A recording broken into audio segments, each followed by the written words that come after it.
my countrymen, here in defiance of tyranny. You've come to fight as free men. And free men you are. What will you do without freedom? Will you fight? Fight against that? No! We will run! And we will live. Aye. Fight and you may die. Run and you'll live. At least a while. And dying in your beds many years from now, would you be willing to trade all the days from this day to that for one chance, just one chance, to come back here and tell our enemies that they may take our lives, but they'll never take our freedom? You ready? Let's go. Yeah. For those of you that want to know what we're all about, it's like this, yo. This is 10% luck, 20% skill. And welcome to Anti-Tyranny News Radio here on UCY.TV. Thank you for joining me this evening.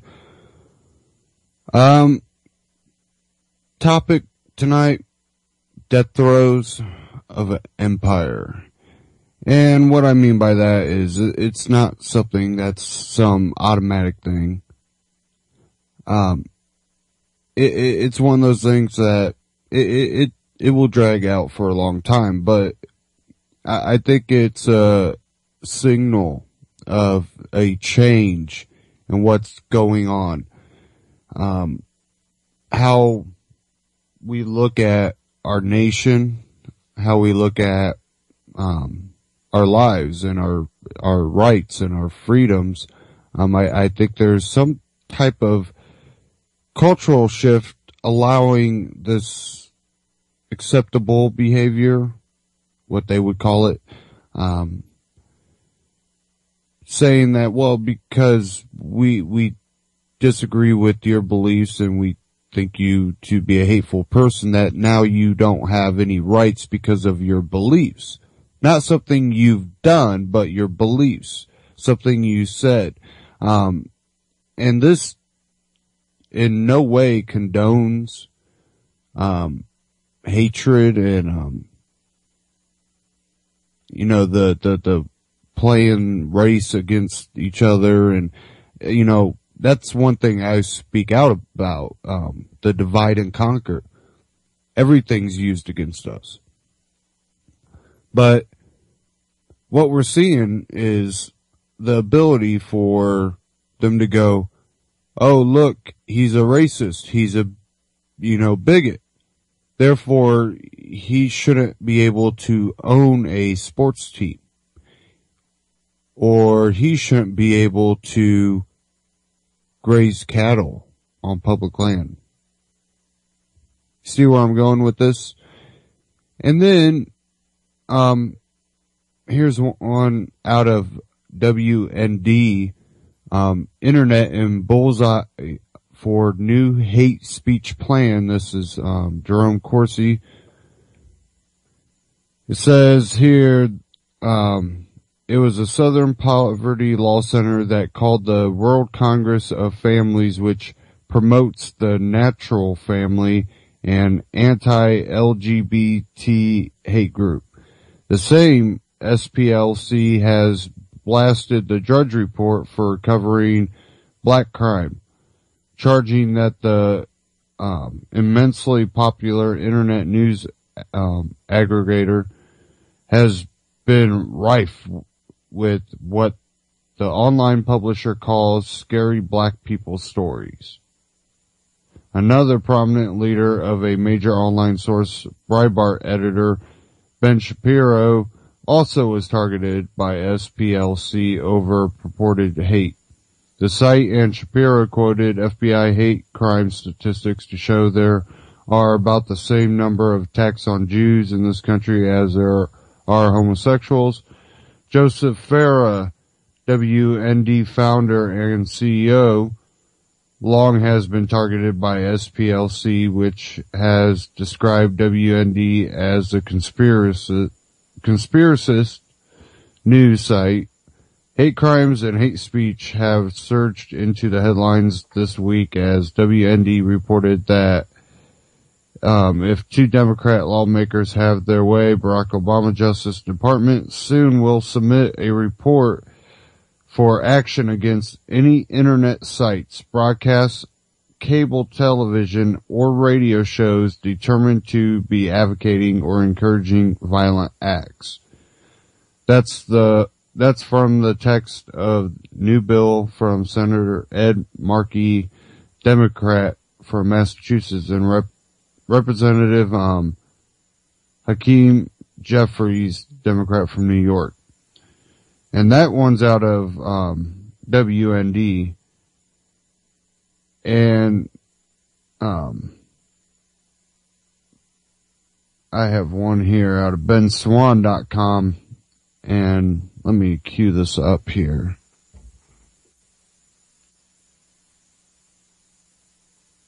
Just give me a second.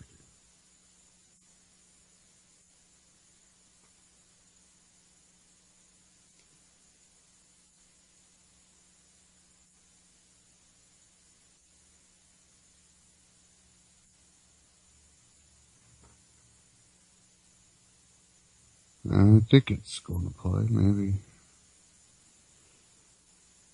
Our internet has been really, really slow around here.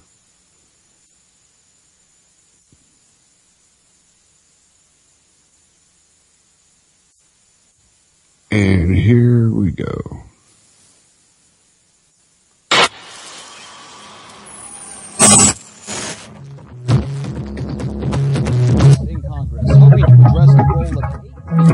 In Congress, hoping to address the role of hate speech, television, and telecommunications. Is that really a problem? I'm Ben Swan. Give me a second here. Let me try to get this audio.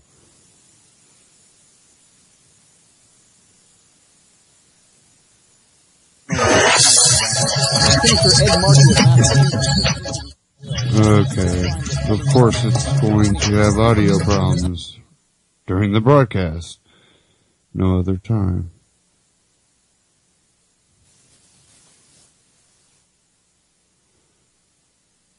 I just tested all this out right before and everything was working perfect. And this is running off two machines right now.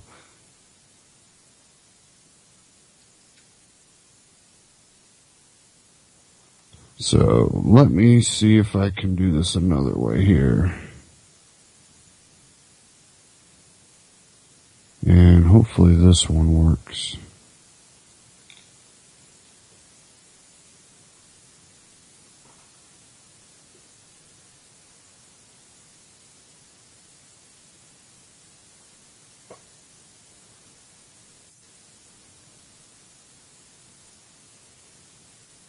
Okay. Let's try this out.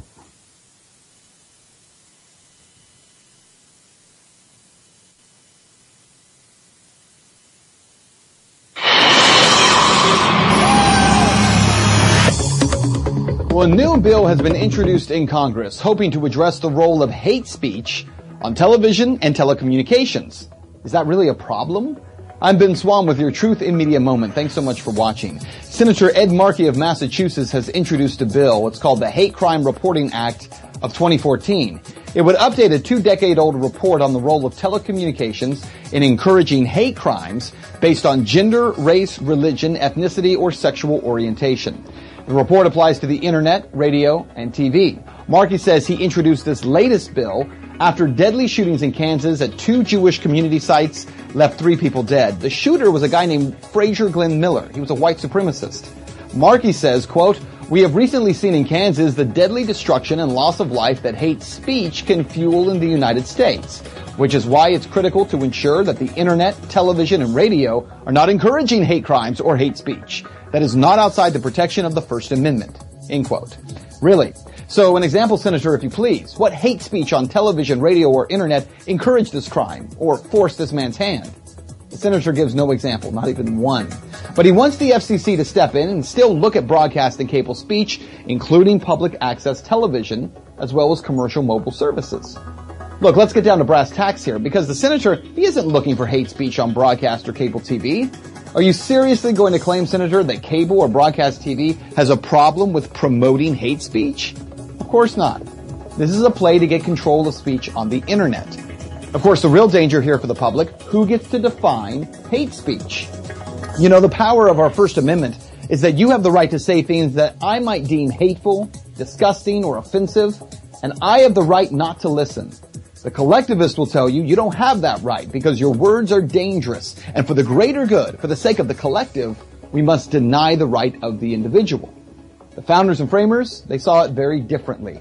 The individual's right to speech, even if I don't agree with that speech, is still their right, and it must be protected. Thanks for watching. Be sure to check out all of our Truth in Media videos at benswan.com, where humanity is greater than politics. Now, do you see why I say the death throes of an empire? History has shown us that this is the route that empires go when they're losing control over a system. And usually it's because the system has been proven to be corrupt. This isn't something that's just gonna, everything's gonna happen overnight. This is something that you're going to see more and more legislation and actions, coming from the government. And they're going to control everything. They're going to make more laws to control aspects of your life. We already know, Agenda 21, all of this, push people into cities, take more control over open areas and control the resources within those areas, pick and choose who gets the rights to pull resources out of the ground. You've seen this happen with T. Pickaboons, and, he emits, blue gold.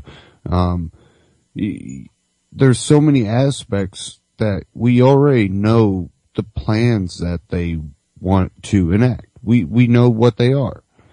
And we're just watching this continue to happen. And there's things out there that we see positive, and I'll definitely get into the positive things too in this broadcast. But another thing that we need to also look at are, what are the things that are obvious that people are trying just to fight for? And, the whole Pelletier case, when, they're fighting for their daughter's life, in the medical system that now we're forced to get insurance to pay for, basically in a way forcing people to pay for a healthcare system. Therefore, they're going to go, well, if I'm paying for it, that's the healthcare system. I'm going to maybe not seek alternative means of healthcare. Those that are aware of more natural methods, not always having to go and get a whole bunch of pills from a doctor. It seems that's all they like to do. Go in, this is wrong with me, here's this pill. This is wrong with me, here's this pill. And it's all synthetic, man.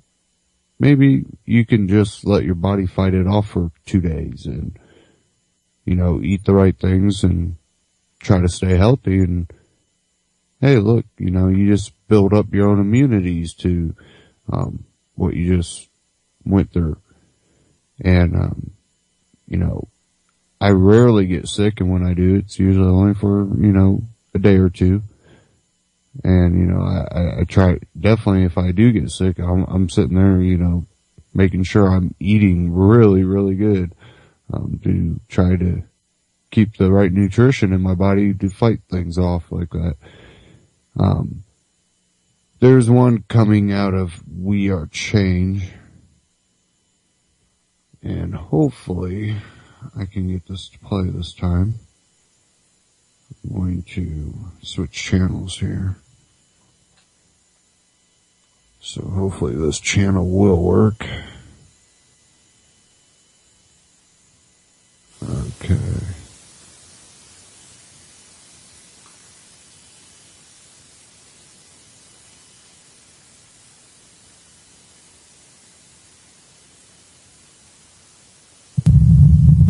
And this one. My name is. This one is Mother Fights for Son's Right to Medicate with Cannabis. Renee Petro. My son's Brandon Petro. He has a severe form of epilepsy. Currently, we're being investigated by CPS for giving Brandon marijuana extract and not giving Brandon his pharmaceutical meds. And all I am doing is giving Brandon a legal hemp oil, which technically you could buy at any Whole Food market. So I'm going about it in a legal manner. And I'm just advocating for the whole plant, for the whole cannabis plant, which would be vote yes on to in November. Many parents need to do what's right for their children. Okay, I need you to just wait 1 minute, Brandon, okay? I'm at school. Yes. When I came back. Okay. So there are some before and after pictures of Brandon before he got sick, because the first 8.5 years of his life he was a perfectly healthy child, and so this was literally about 5 months before he became ill. This is his last year in the school before he became sick, and then this is sort of where he is now in his school with his, special friends. And these are also before pictures of him playing soccer. And then I kind of like to show people, look at how he looks now. Yeah. You could see it's all like med. It's like you can see it. He's just doped up on medication. And then this is him when he was in a comatose state. It looks like I died. It looks like it, but he's not. He's right here. He's strong.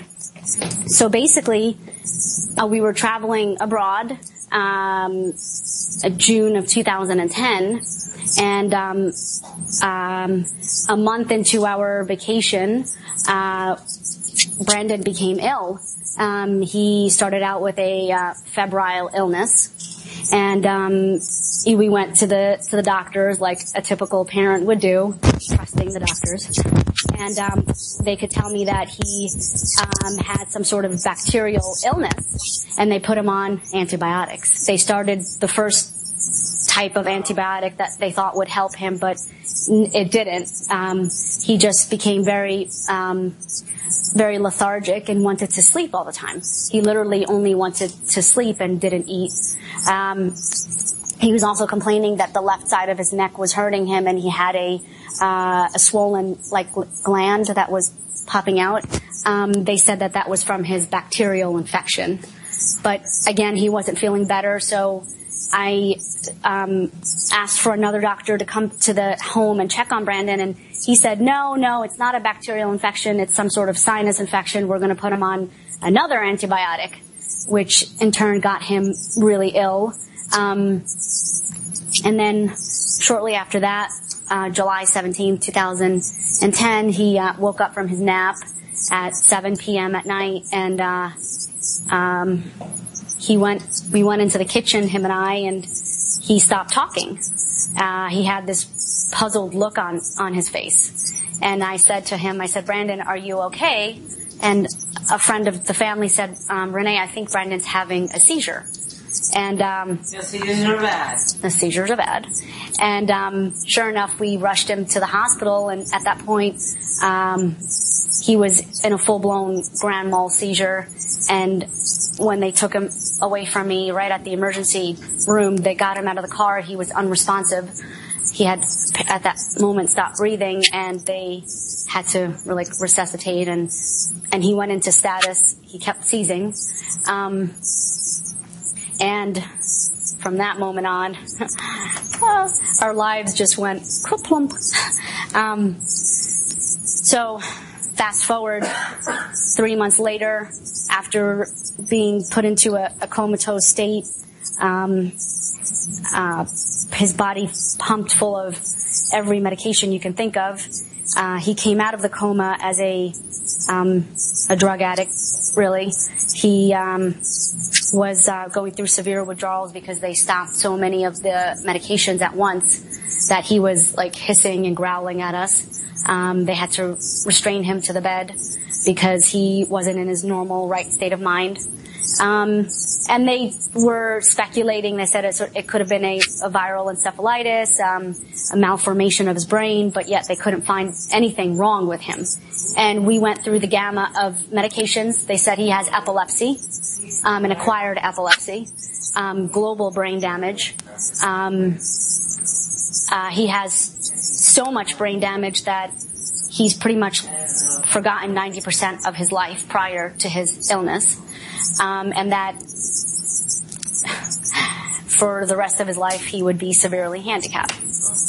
We continued searching, and finally I found a doctor from St. Jude who did so many tests and scans, and then he came into our room and said that Brandon has a disorder called FIRES, febrile infection-related epilepsy syndrome. You know, that we're lucky that Brandon's alive, that children like Brandon that get FIRES normally die in the acute phase or they go into a vegetative state.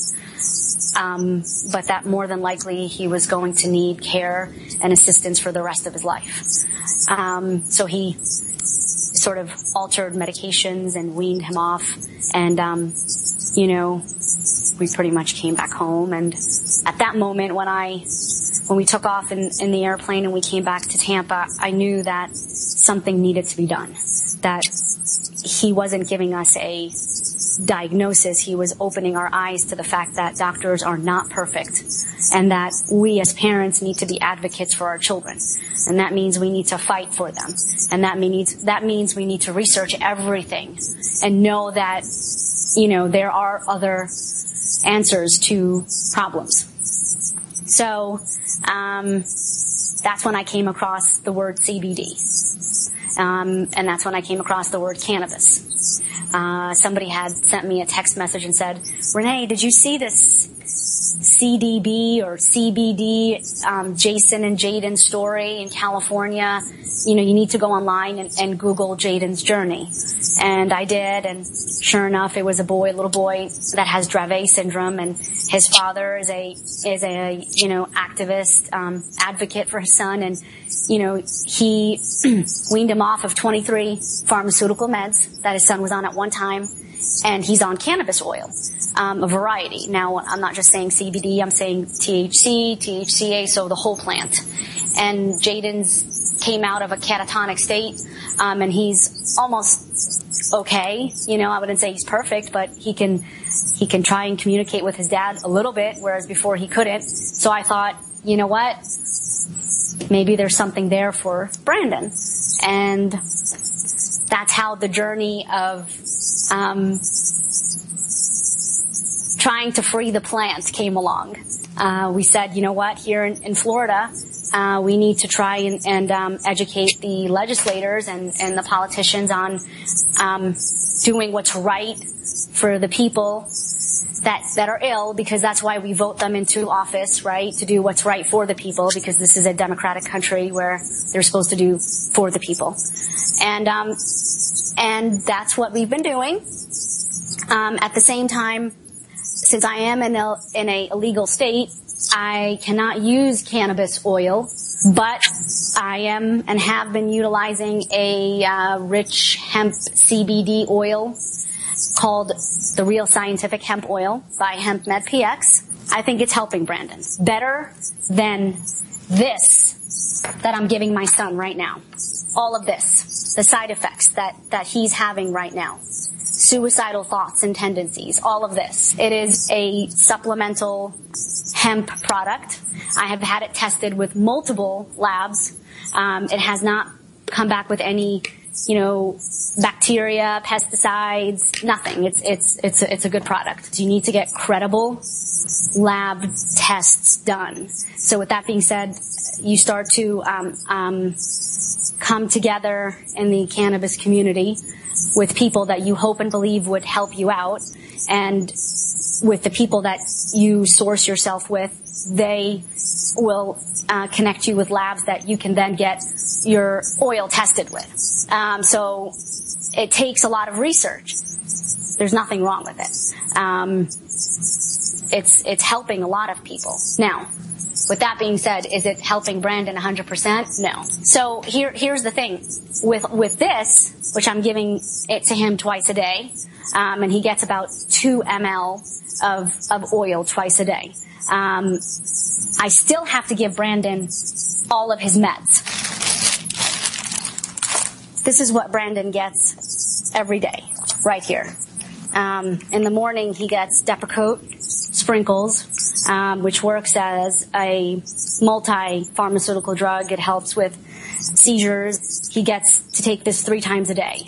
And he gets more than what 3 adults would get. Clonazepam, which is a pretty intense narcotic, and he gets 2 milligrams throughout the day over 3 days. And of course, it kind of tells you what it may cause dizziness, it may cause inhibition to do this and that and whatnot. And then he gets Lamictal, and then this is his emergency med. They call it the emergency med. I think it's a bunch of poison. This is Diastat. This is a rectal Valium, and this is for a 5-minute or more seizure or cluster seizures. This doesn't work. All that works right now is a very addictive drug. It is Versed. It is something that they use only in hospitals, but this is the only thing that will stop his seizures. But the side effects are really bad. So that's for a emergency type of drug. Now, the doctor just prescribed something to help with his temper tantrums or to keep him a bit more sedated. This has a really nasty side effect. I have not given it to him. I will not give it to him because I'd rather him throw a temper tantrum than have him develop breasts. So with all of this, he gets this. So do I fully see the effects of this with that? No.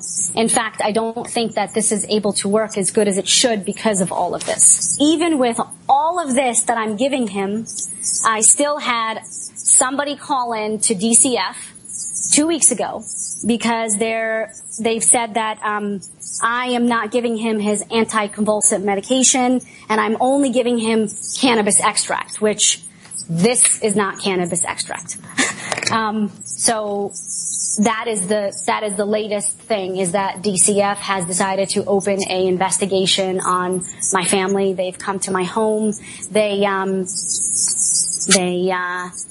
talked to myself. They talked to my daughter. They talked to Brandon's nurse separately. They wanted to talk to Brandon, but unfortunately he had a seizure and he was in a postictal state, which means he seized and pretty much went to sleep because that's what happens to him.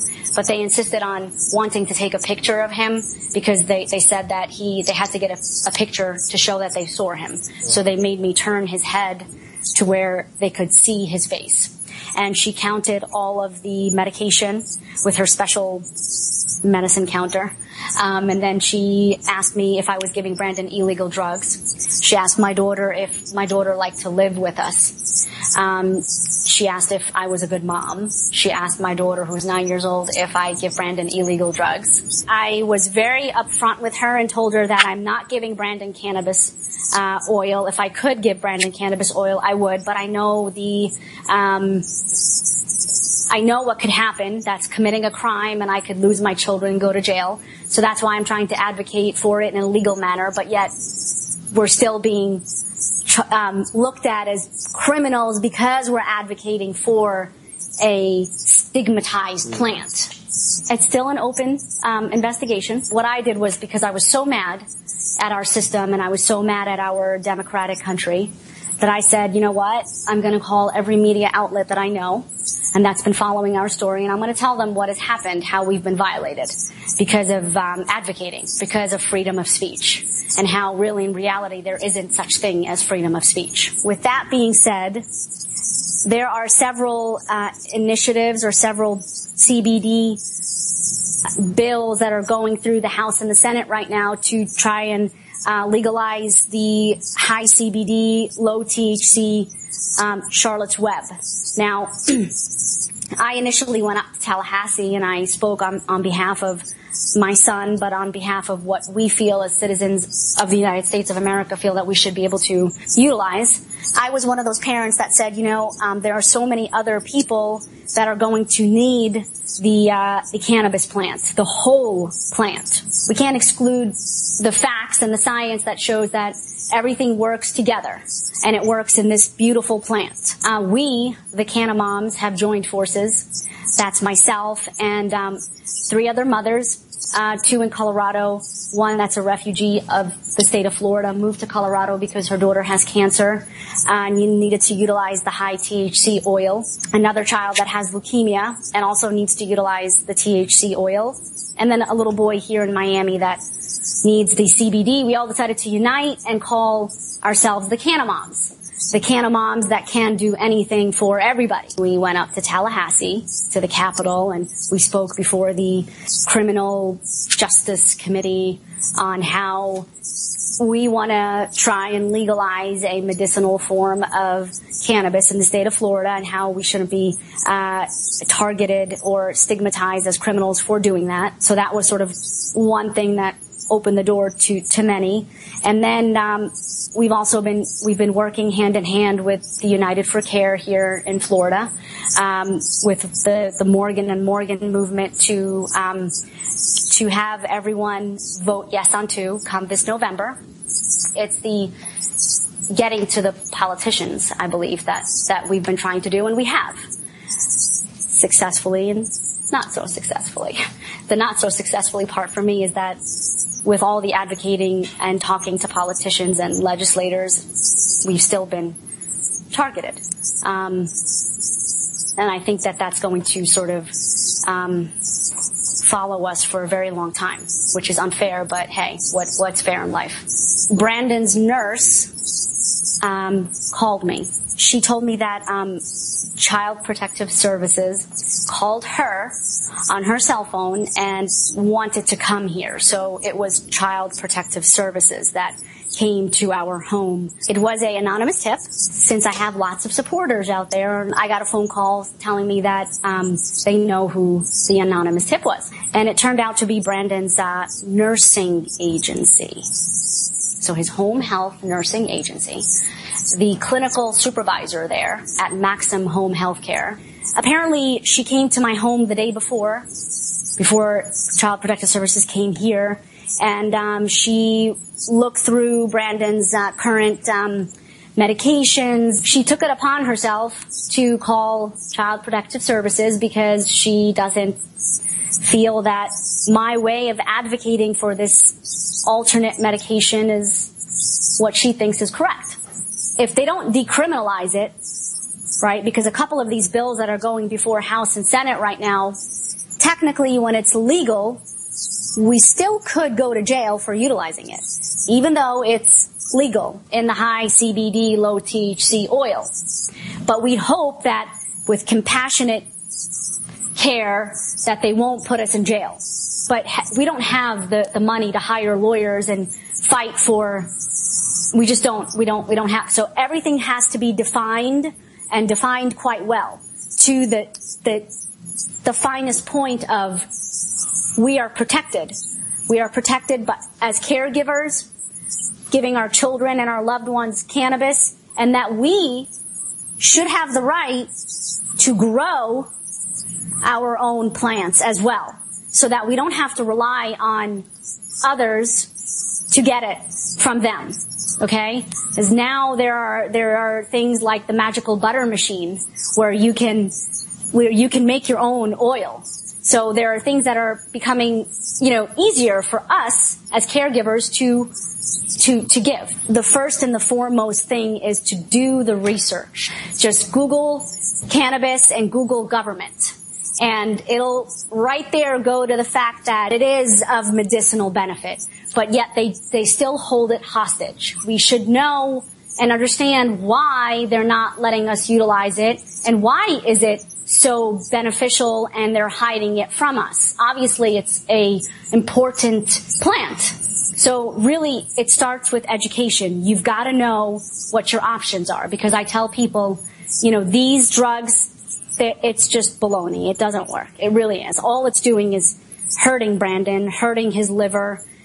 Eventually, he's going to need a liver transplant, or he'll develop maybe a secondary or a cancer or something. I mean, I don't know. All I know is this stuff is poison. And then you look at what cannabis can do. I think that if everybody educates themselves and they say, you know what, we as Americans have the right to become or get treated with something that will help us, not kill us. As a mother of a very sick child, one who actually wanted to be the next president of the United States of America, I would want to say that we have to set aside the greed and the big pharma money and the interests, and we have to look at what's right for our people, for the people that are suffering, for the people that overdose continuously every day on pharmaceutical meds, and that again, we need to set aside everything and just focus on what's right for the people of America, because that's what the government's for, right? For the people. And I guess my question would be, are they for the people? It's about human life. It's about compassionate care. So, I think I want to leave it off with just being a human being and being compassionate and trying to do everything to give our country a better way at life. And that was from We Are Change. That's one thing that we need to really look at. And it's not supporting her and the cannabis so much as supporting the right of the parent to choose the medical care for their child, because they're the ones that are seeing the effects. And when a mother's seeing basically the medicine that their child's being given, just act as a poison, and it doesn't help the child, is it not their right to seek, proper care? Most people would say yes. Most people would say, it's my child. I'm going to make sure they get the best care possible. And if you're giving them something that hurts them, I'm going to seek someone that's going to give them better care. But we see that as a criminal act now. We've really been immune to what's really going on. Definitely with the medications out there. Doesn't it seem like we really have become immune to it when you just see commercial after commercial for, did your child take this drug? Do they have these problems now? Give us a call. And you're like, what? Were you taking this medication? It's not even just children, it's everybody. And, the biggest one that's been out for a while now is has your child gone breast, your son? And you're like, what? Well, there's parents out there that are having to deal with this, and, they're trying to help their child.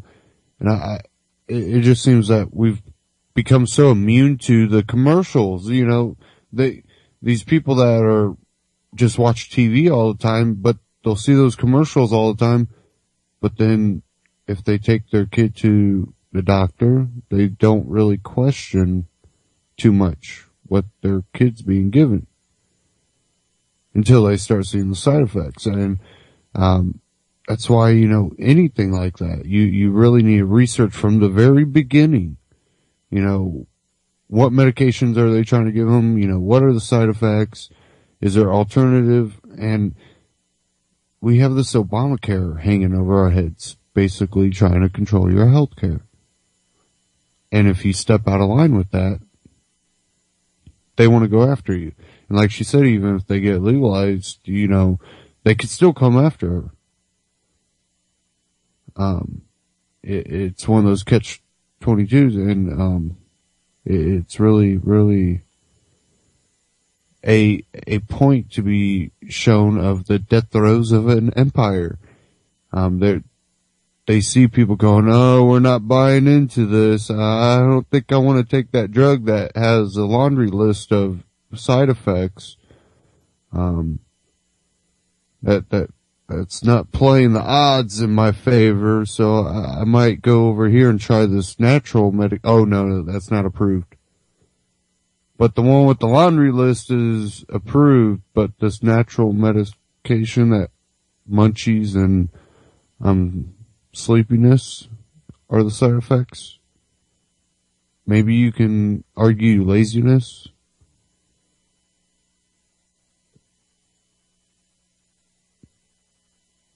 I don't get the point, and most Americans are waking up. They're going, I don't believe it either.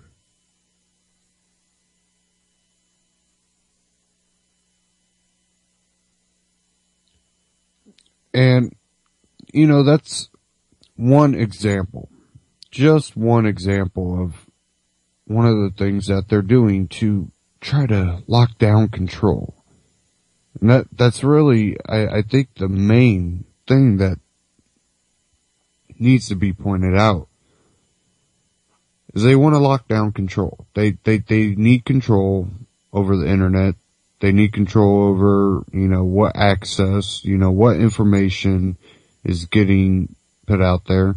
And you see all the major, Facebook and, YouTube and all those. Who do they favor? Who do they favor when it comes to maybe copyright? They can actually take videos and combine them and stick them on there with one of your videos. You don't get to put one of those little copyright claims and have commercials in front of their video, but big corporations get to do that. And a lot of times you see a lot of false claims. And, it's one of those things that you're like, okay, they're playing favoritism. And, Facebook, now you have to try to buy views of your posts. So who has the advantage? Big corporations or, the little startups? The newbies. And when you see regulatory agencies put their little fingers into the mix, well, what do you get? You get mainstream media internet.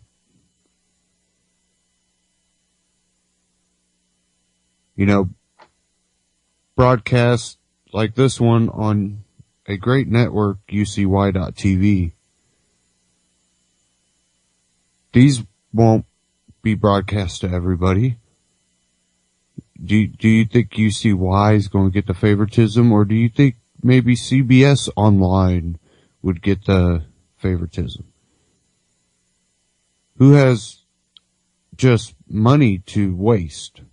And frankly, I think they've all been wasting a lot of money because their viewership keeps tanking and they keep dumping more and more and more money into it, and viewership keeps dropping off, and it's like, wow, they just got money to blow.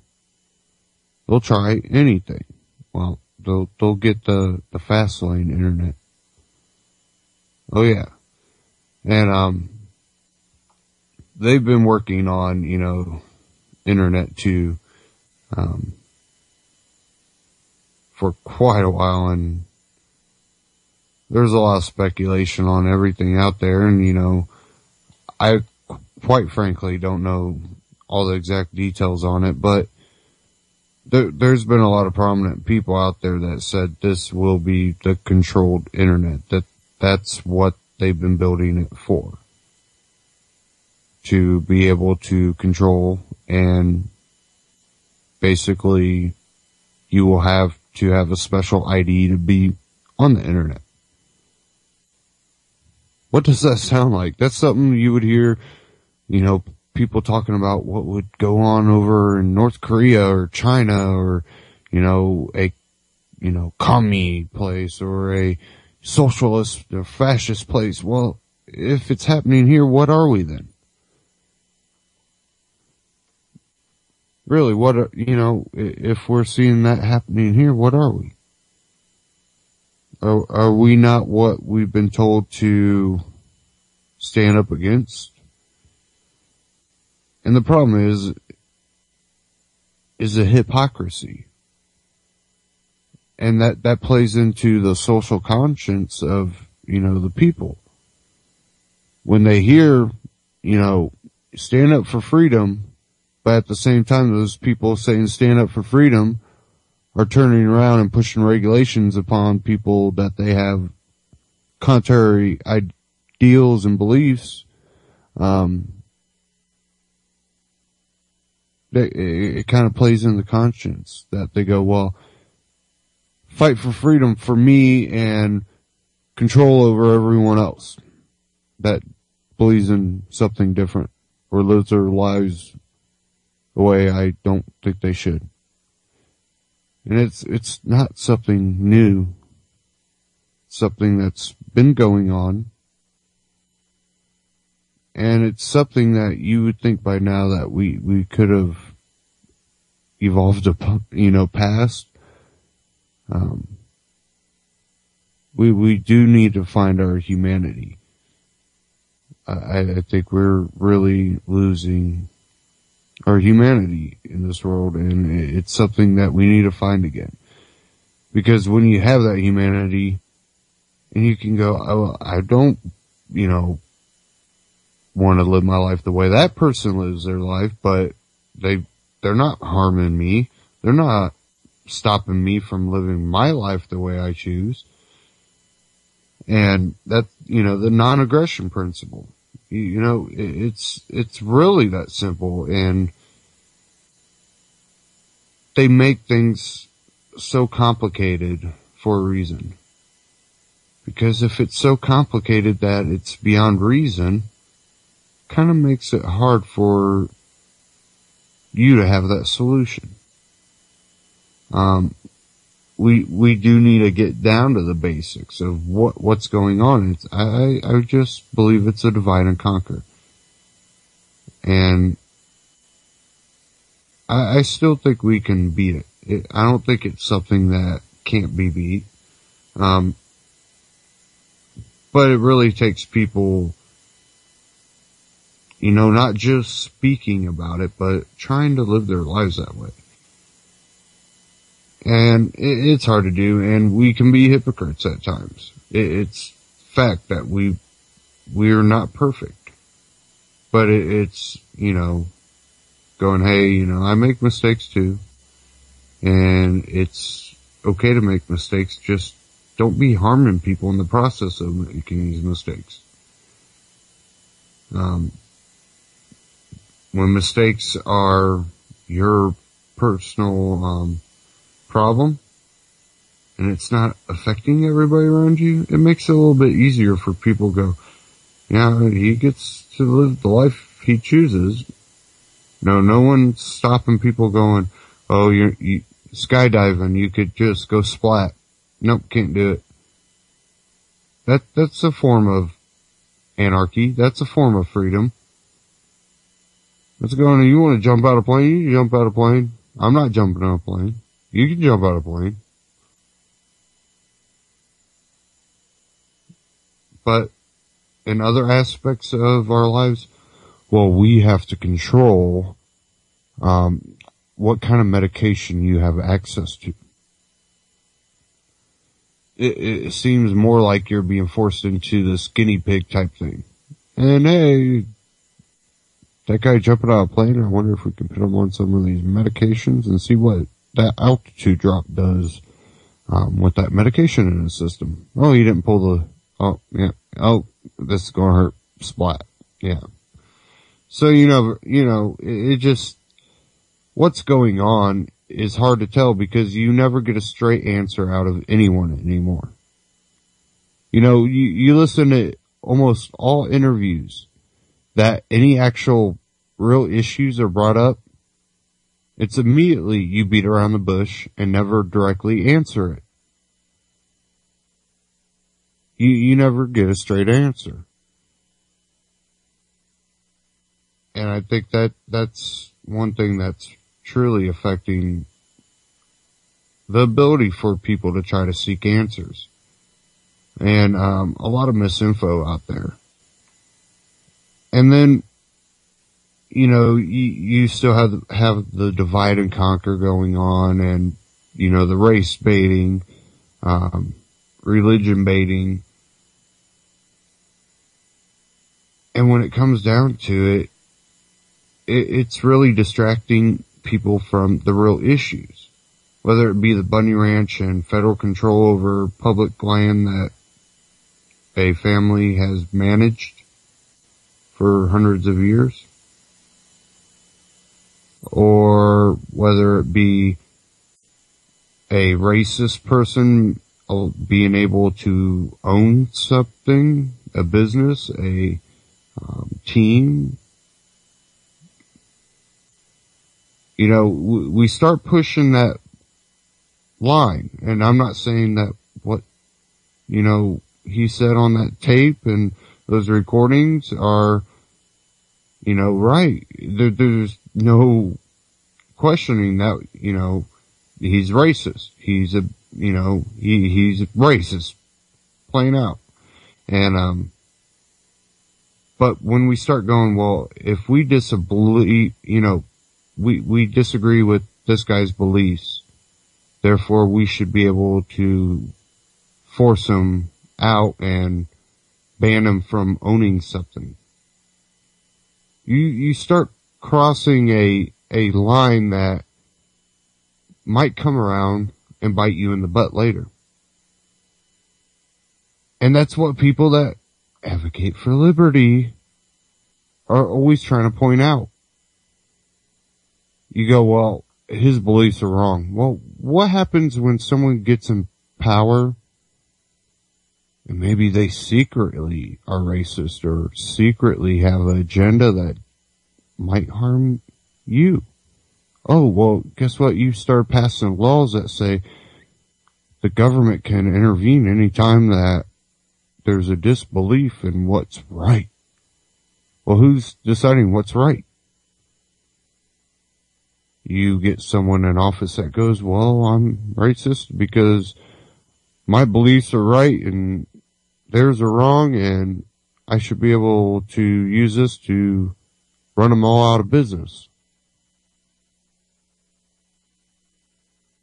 You start pushing on a line that can come back and bite you in the butt, because who's in charge? And when they fight one and win against that group, because no one's willing to stand up and say, I disagree, wholeheartedly, I disagree with this person, but they have the right to their beliefs. I think he's an idiot, but he has a right to his beliefs. If he ever harms anyone, he abridges people's rights, and that's a crime. That's an actual crime. That breaks natural law. Common sense.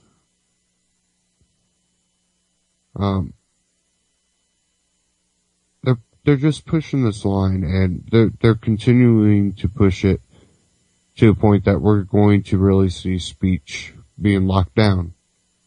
And I'm watching all this happen, and, you know, trying to push the Media Matters, trying to really make Bundy look like a racist with their edited video. Really trying to make him look racist. He might not be well spoken and use words that are no longer politically correct and socially acceptable in today's society, but he wasn't speaking in a negative way. When you see that type of twisting, you see what's going on, and then you see what they want to do with the internet and the FCC. It's death throes of an empire. They're losing that, you know, war that people are seeking the truth, and they're like, oh man, we don't have control. It's our today's equivalent of a book burning. That's what they want to do. So, you know, one thing you need to do is any information you can get online right now. I mean, just start printing stuff off. Because if it's online, how hard do you think it will be for them to make it disappear?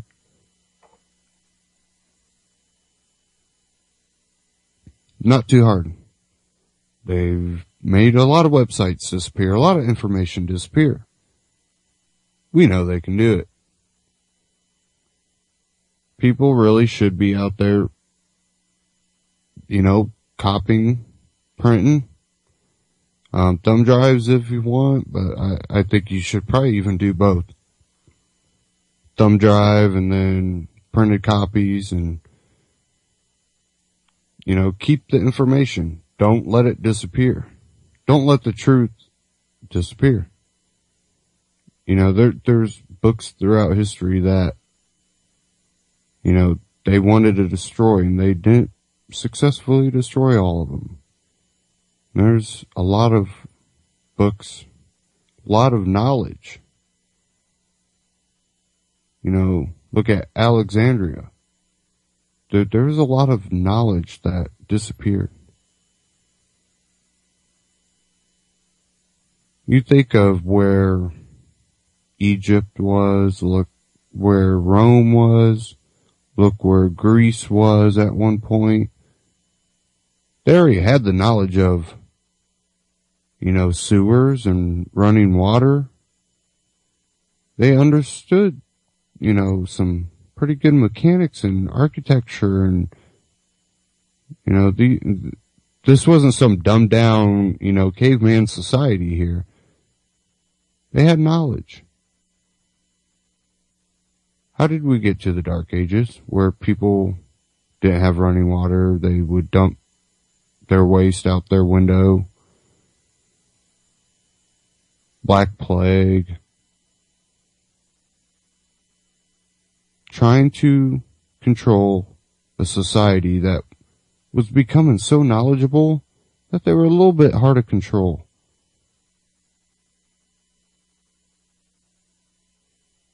And that's what I call the death throes of an empire. They collapse themselves trying to keep control. A lot of times, what we've seen through history is it seems we all get thrown into the mix together too. You know, 2 world wars that we all got thrown in the mix.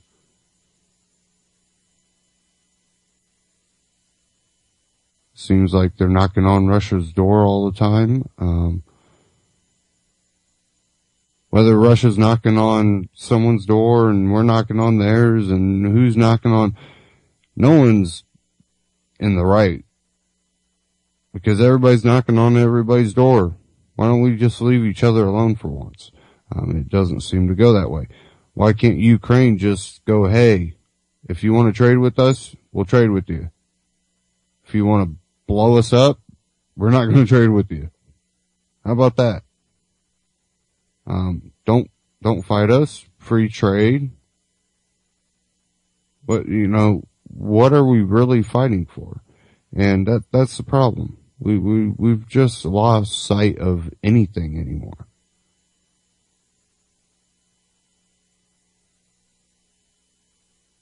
What are your goals in life? Do you want to be able to live a, somewhat peaceful and, relatively just quiet life, or, you like to party, or do you have the ability to do that? A lot of Americans anymore, a lot of people around the world are going, I don't have that ability. Most people can't go, hey, I can work hard for 20 years and buy a house with the money I saved. Most people have to take out a loan and work almost their whole life to get a house and get to enjoy it for maybe, after retirement, actually get to try to relax and maybe enjoy it. Don't last too long. That's seems to be the normal. Maybe I got it wrong. Maybe the statistics I've seen are wrong. But it seems we kind of lost that thing where, well, you could work hard, and if you really, really work hard, you might be able to save up enough money within, 5 years to go buy you a decent house.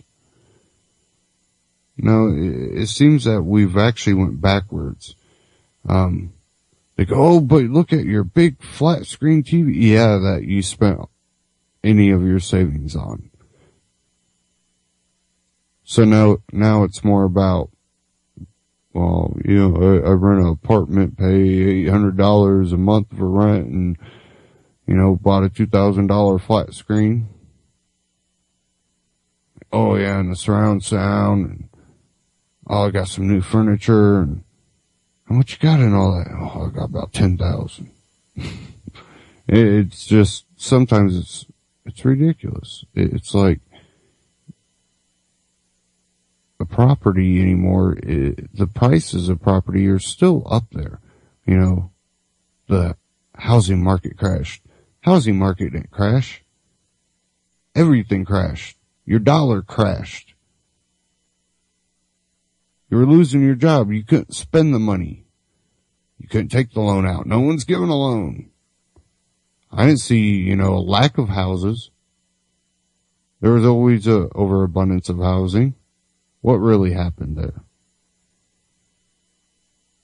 Artificial inflation, and then the drop in price is probably still pretty artificial.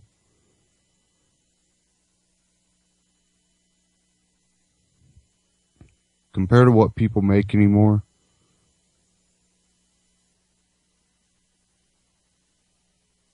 again, maybe I'm wrong. Maybe everything's, really great, and everything's blown out of proportion. Things are all great. But, it's one of those things I just don't think it is. I really just don't feel that. I think people are out there busting their butt and seeming like they're not getting too far anymore. Seems like they're going, what am I doing? What in the hell am I doing?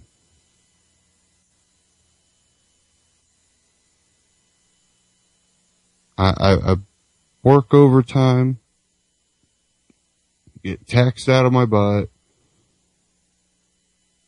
can't afford, basic means of transportation and housing, and, a lot of these people actually at one time probably could afford all that.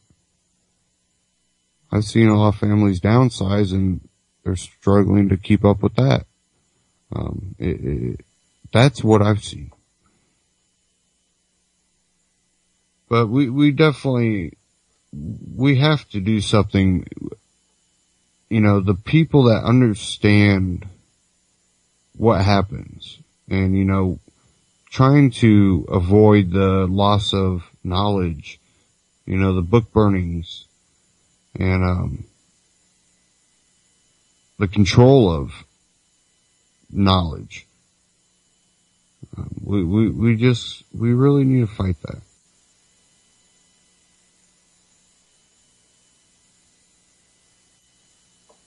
And, for those Tea Parties out there that go, oh, Sarah Palin,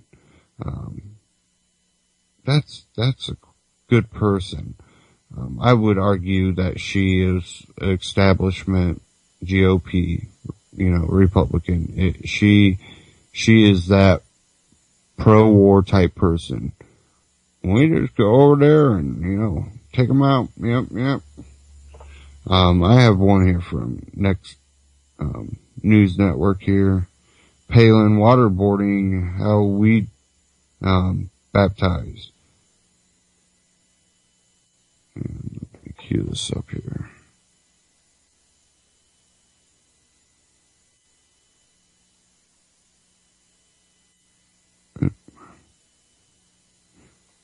Okay, here we go. Sarah Palin recently told an assembled crowd that if she were president of the United States, we would know that waterboarding is how we baptize terrorists. Former Alaska governor first spoke out against the Obama administration and Democrats in Washington before turning.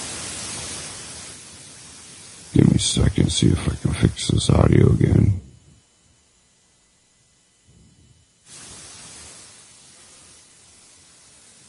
On foreign policy, Palin told the audience, "Come on, enemies!"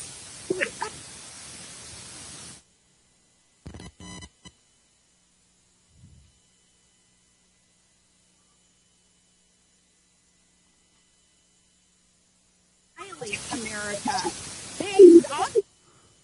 Well, again, we are having problems with the audio. Of course. I don't know what to do about that. So we are just going to cut that down here.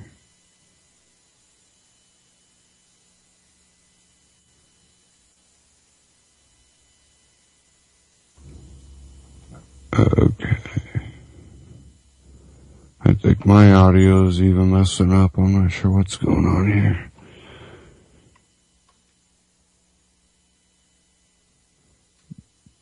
Okay. Let me try this here.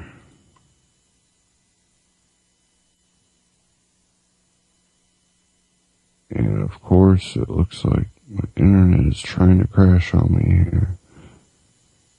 Hopefully it doesn't.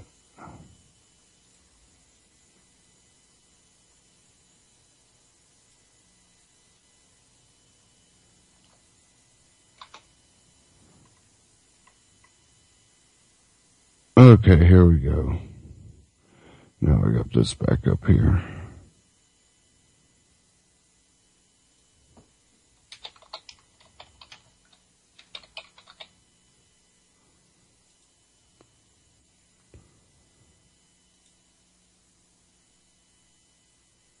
See, I go ahead and hook up another machine to try to play these off of, and oh, that doesn't work, and all of a sudden I'm back to Sarah Palin recently my told an assembled here. crowd that if she were president of the United States, they would know that waterboarding is how we baptize terrorists. the former Alaska governor first spoke out against the Obama administration and Democrats in Washington before turning on foreign policy. Palin told the audience, "Come on, enemies who would utterly annihilate America. They who'd obviously have information on plots, say, to carry out jihad. Oh, but you can't offend them, can't make them feel uncomfortable, not even a smidgen. Well, if I were in charge,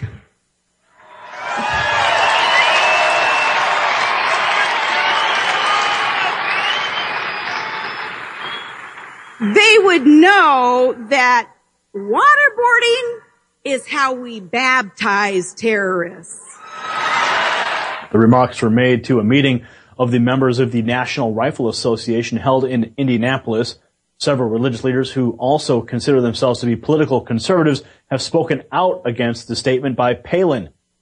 Rob Derer of the American Conservative called the reference to baptism sacrilegious. He said, quote, "If I thought that kind of hateful declaration and abuse of the Christian religion was what conservatism stood for, I wouldn't be able to call myself a conservative." After receiving criticism from people across the political spectrum, Palin wrote a 319-word response to those criticizing her comments. She offered a piece of advice to those who question her concept of waterboarding as baptism. She said, quote, "Good Lord, critics, buck up or stay in the truck," she wrote. Palin also referred to Senators Al Franken and Harry Reid as clownish little kumbaya humming fairy tale inhaling liberals. She told the audience the pair were, quote, "not satisfied with just taking your money and your job, your truck and your property and your rights and your health care. They didn't want to just stop at that." Officials from the NRA estimated 12,000 people attended their event. So, yeah, she might not be so much liberty loving. Liberty for her, not for you. So, kind of interesting.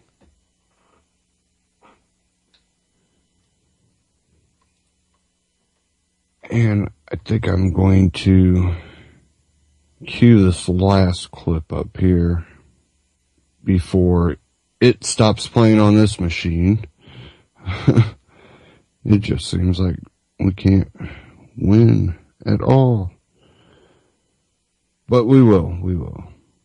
As long as you don't give up.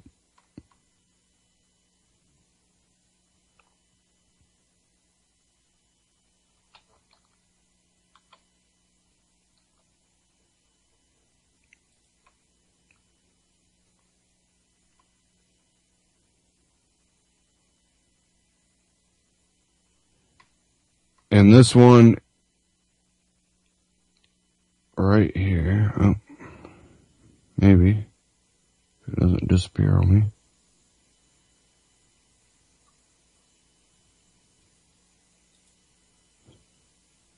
Hopefully I don't just get one clip and it die on me here.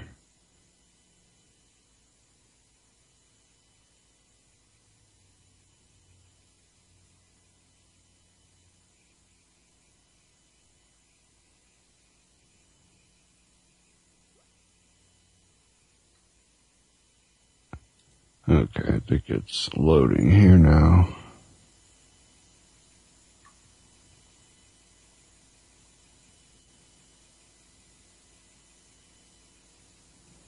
Okay. Now with everything going on, you know, with Russia and Ukraine and, you know, NATO and what's going on here in America, well, why? Well, war is profitable. And how is war profitable? Well, here's a clip from Stefan Molyneux and Jeffrey Tucker. How is war profitable? So here we go. Okay, so we had a nice discussion earlier, but I would like to know more about this little game theory that you're running tonight. Can you tell me now? Oh, just a tiny preview? Yeah. Well, the question is, how is war possibly profitable? I mean, this is a fundamental question that we know it's profitable for specific individuals, right? Uh-huh. Hook onto the government apparatus and so Right. on. It's profitable for Blackwater. It's profitable for the military-industrial complex. The question is, how is it possibly profitable as a whole to have a massive industry designed to destroying things? Right. And I think that the only fundamental answer, I mean, there are two answers that you can come up with. One is the basic pillaging You know, like you go steal someone's grain or their bread or something like that, and, you know, whatever, they're women. But people don't really do that anymore. I mean, war doesn't consist of that anymore. I mean, it used to be up until the 20th century, that was the main purpose of war, was to get people to work as your slaves, to get resources that you could steal for yourself. But that's not really the model of war in the 20th century, is it? Well, yeah, I mean, basically that works until somebody figures out better technology. Like the guy who invents the steel sword suddenly is, you know, better off. And how do you get a steel sword? Well, you have to have capital, you have to have incentives, you have to have some kind of market for that stuff. And steel, of course, was probably invented, like technology, not for government, but for private individuals, and then government just took it over, right? So the question, how is it possible that blowing things up and the human disassembly plant known as war could possibly be profitable? And, I mean, even in the short run, I mean, there's no business plan called I'm dynamiting stuff, you know, and what do you want to invest, right? And so, I really think that it's only through fiat currency. Certainly total war can't possibly be profitable. Well, it can't be a coincidence that we got total war. And I only know this because, I mean, Mises writes about this. I guess every war historian writes about this. That wars before the 20th century were of a different character. Yes, they were destructive, but there was... like 2,000 knights. Yeah. In a corner somewhere, you know, 3 miles away, they don't even know there's a war. Yeah, Voltaire said this, that most Europeans were free to ignore all wars between governments. And governments. In general, right? I mean, so there's this weird thing where, you know, when we look back in history, all we see are the wars, but the general population saw very little of them. No, that's right. Or anything of their leaders at all. I mean, it's a pathetic way that historians tell history, really. History of leaders and wars and everything. It's not the history of real people. No, and that's one of the things I was grateful for, was that we did actually focus on real history of real people when I was doing my master's in particular. There was quite an emphasis on that, which comes out of a lot of the socialist tradition. Like it does. Like let's look at the lives of the workers rather it's than actually the king, right? That's right. The New Left was just fantastic in its innovation and historical. So, but the total war, I think it required two things, and one is well understood, the other is not. I think it required. I don't know that it's entirely an accident, Jeff, that total war occurred about a generation after governments took over education. Right? Because as children, we bond with whoever raises us. That's right. And when governments took over government education, the education of children, I don't think it's a huge stretch to say that they became psychologically like parents for people. And then when the parent demands sacrifice, the child is resistant. Like, it's not easy to resist. It was public. I mean, I'm thinking about this now that you said this, because I only know really well about the American experience, but there was no such thing really as an American civic religion until public school. Public school is the thing that unified people, gave people a sort of national story. I mean, you know, the whole thing about the founding fathers was largely a Gilded Age invention. And so we got, you know, this mythology about the great George Washington, Abraham Lincoln, whatever. So we began to cobble together the civic religion, and so then suddenly you have the flag and the liturgy surrounding the flag, and now suddenly you have a pledge. You know, and all this stuff comes about with public education. There's your opportunity to teach and preach and impose the catechism of civic life on the nation as a whole. And part of that, is this war religion, that if you sacrifice your life for the nation, that makes you holy and good and probably a saint. And saying no to those who've educated you is not kind of how we're designed. We're a tribal species, right? Whoever raises us, we usually say yes to, right? We're compliant to whatever. And so I think it would have been fairly incomprehensible for there to be a pledge of allegiance to a government. And that's effective stuff. You know, every morning, we would stand for the Canadian national anthem. We did a pledge to the Queen in boarding school. You know, it's what Hitler did. You know, it's a stretch, but Hitler required all of the soldiers to make a pledge to obey the Nazi government. Now, they don't do that stuff because they just think it's cool. They do it because it really works when you make a commitment, when you open. But certainly 100 years ago, it probably worked better. Because I'm imagining people listening and going, yeah, right, I had to do that stuff in public school. I never took any of it seriously. I didn't respect my teachers. I didn't respect authority. But that's probably not it's probably the case now, that it's just not as effective as it used to be. But 100 years ago. There was an ethos of, you know, attachment to authority and to power, and a prevailing idea that the state was the thing that organized us, you know? Well, and of course, the state you had allegiance to 130 years ago was 1/20th the size of the state you have allegiance That's to now. true. So, yeah. So maybe there's a little more understandable why maybe people would go along with this. I think there was a great confusion in the late 19th century about cause and effect, actually. The more I look at it, the more I look. Well, what I mean is that, look, in the last quarter of the 19th century, we saw the invention of, we saw railroads, we saw steel, really. And so therefore bridges and possibility of skyscrapers, electricity, flight. This is some cool stuff. I mean, you could see that we were catapulting into a new age. But it was a pre-paradigmatic state of history in the sense that exactly what was causing life to become more spectacular was a little blurry. People understood that the entrepreneurs were kind of cool and that global markets were important, but also states were claiming very much credit for all these things. As soon as the technology came along, the state would grab onto it and say, okay, now railroads, let's regulate them. Let's make them ours. Let's use them for our purposes. Flight, that was, this was very much, the Wright brothers, sought the patent out from the federal government. Internal combustion is the same way.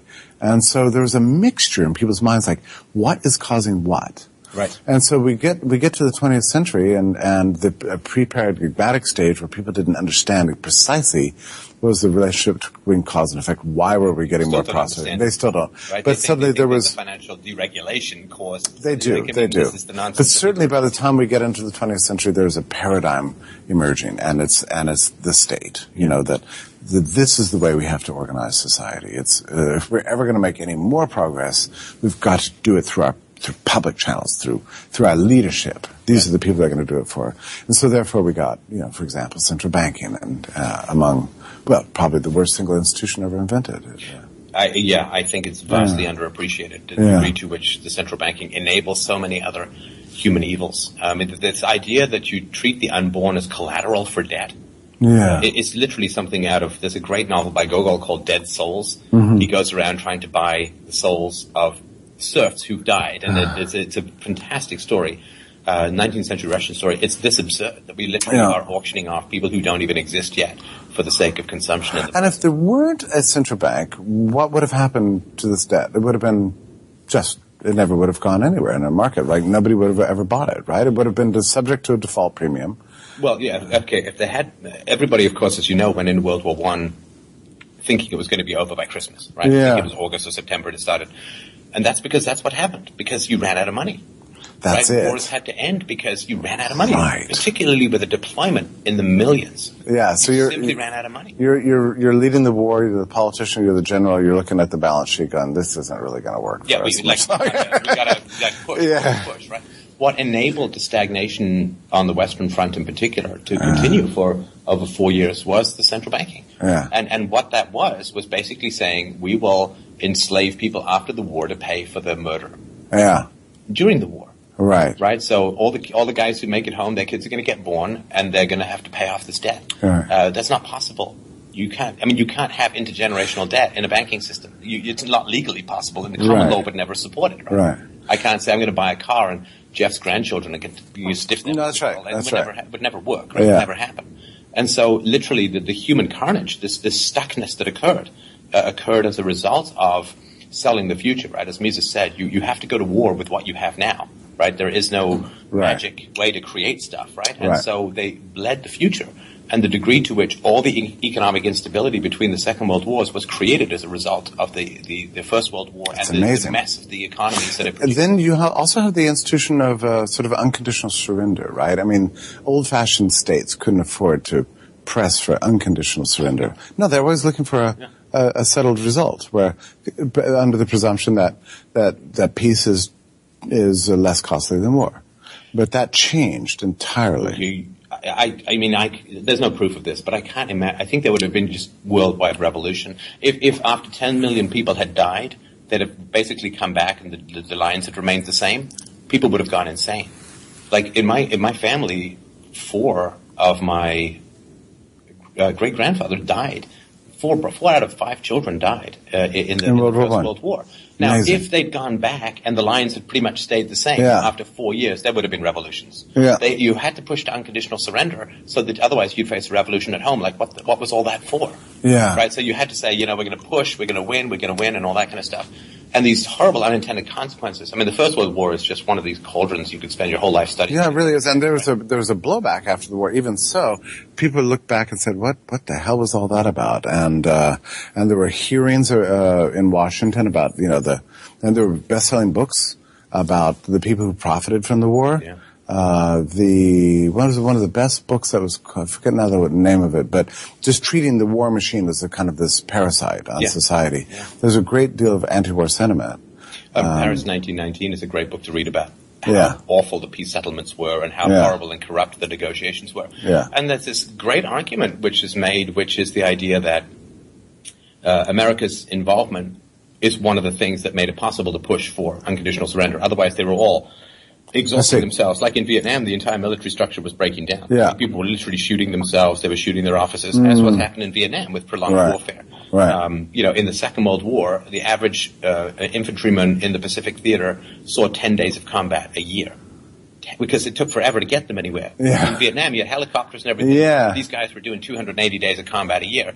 In the First World War, it was like 365 days of combat a year because you're in these trenches where nobody can get anywhere. And they were literally, psychology was breaking down. This is where shell shock first showed up as a phenomenon. And so America comes in, they can then push for this unconditional surrender, but because America comes in and starts pushing eastward into Germany, Germany has to close down the Western Front, so they send Lenin off armed and funded to Russia, causing the Russian Revolution, which then ends up with a Cold War, with America for 50 years after the Second War, 40 years after the Second War. Well, the Cold War comes about only after we had a wonderful, mighty alliance with Stalin. So. It's a great quote from Churchill when he said, they said, but isn't Stalin a dictator?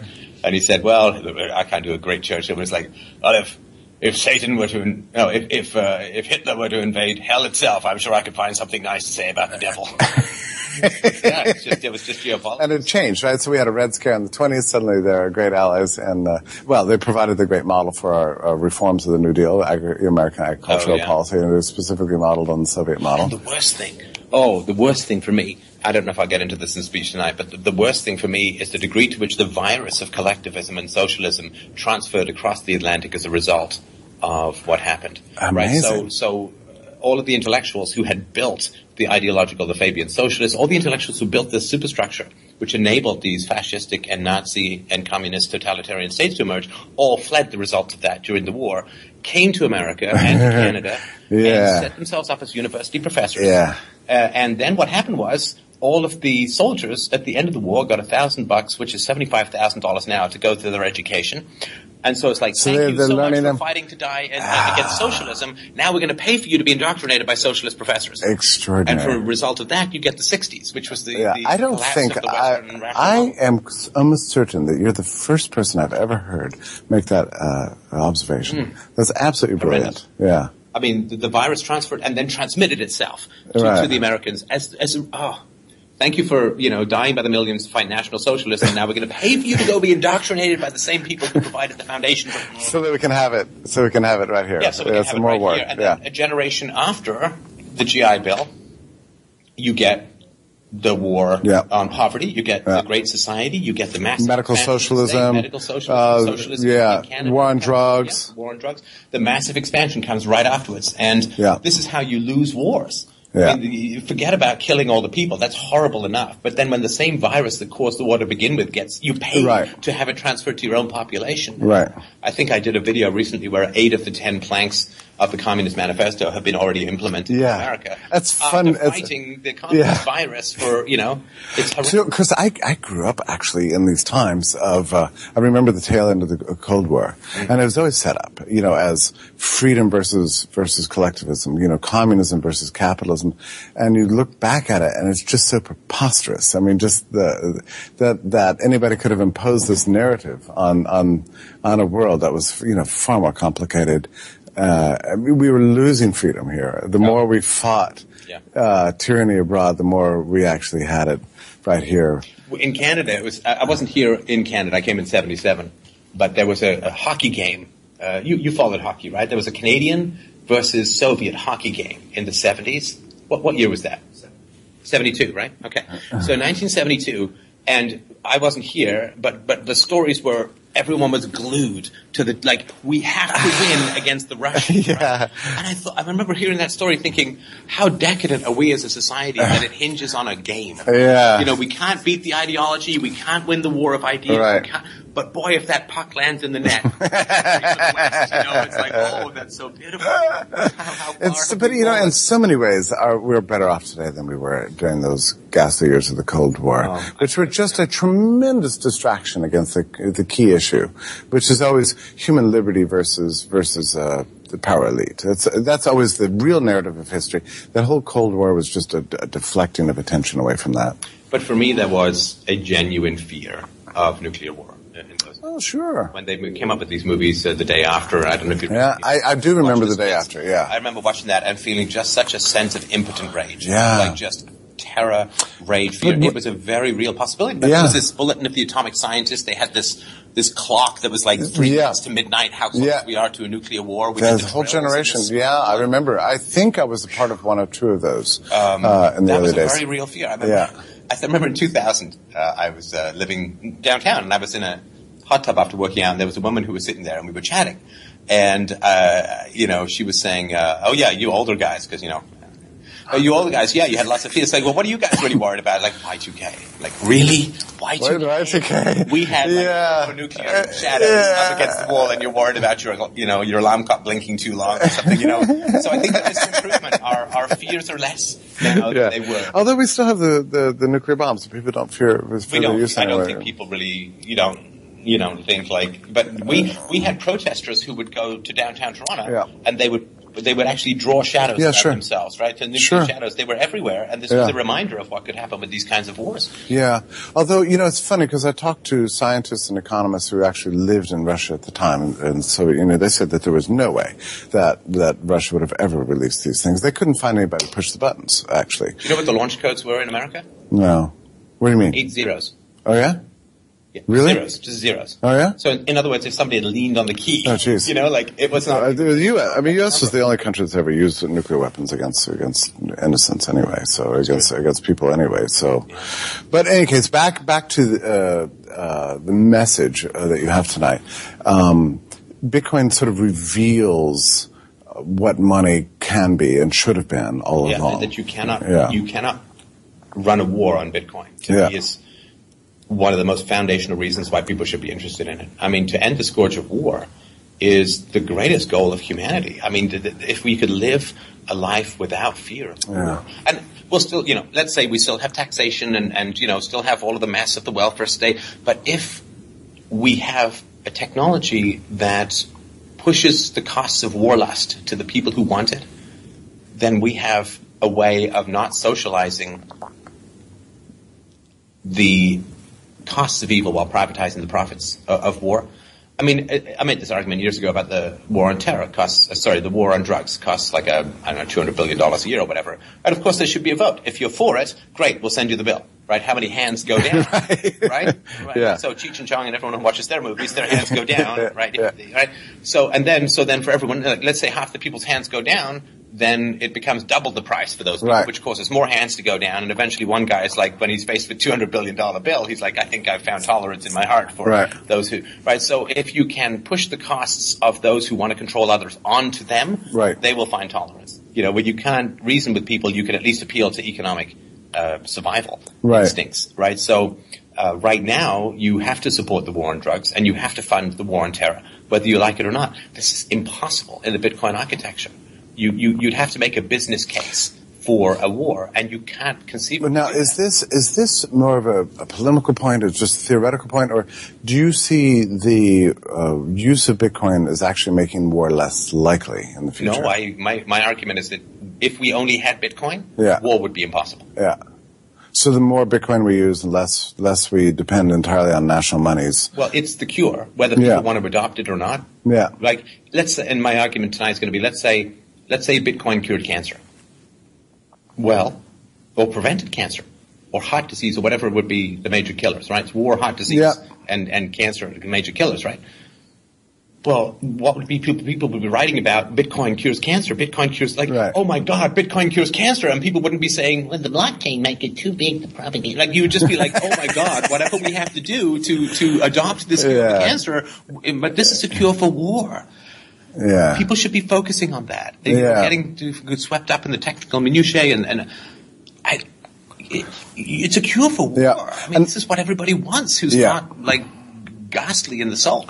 And there are other humanitarian aspects to this too, and we barely can scratch the surface, but I mean, the inclusion of the financially excluded around the world, and we're talking about billions of people, is a gigantic humanitarian project that will be accomplished through cryptocurrency. Yeah. And I think people are only just now beginning to realize this. I mean, there's so much human energy in the world that's not being used for productive purposes because people live in the wrong IP range, or they just don't have a bank or a credit card or something like this. And Bitcoin can unleash that and allow the world to become truly cooperative, in an economic way. And there's been very little written about this subject, but it's gigantic. Well, socialists, I mean, those who genuinely care about the poor should be all over Bitcoin. Oh, they as should. An enabler of the energies of the poor. Yeah. Because, I mean, there's two ways that people approach helping the poor, right? The handout or the handout. Bitcoin is clearly the handout, which is far more respectful of the poor than keeping them on that doled-out leash of political support to whoever's doing the doling.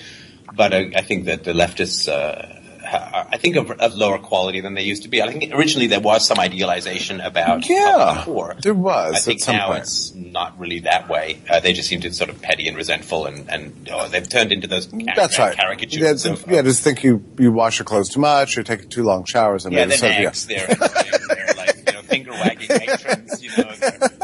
They're not really inspiring figures. I mean, like the Shavian socialists, the progressives at the turn of the 20th century, they genuinely felt that they had the cure to the ills, the disparities, and blah, blah, blah.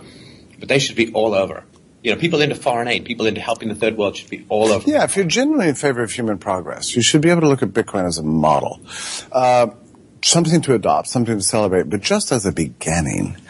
In my own case, I think it was February of 2013 that I discovered Bitcoin for the first time. You were there way before I was.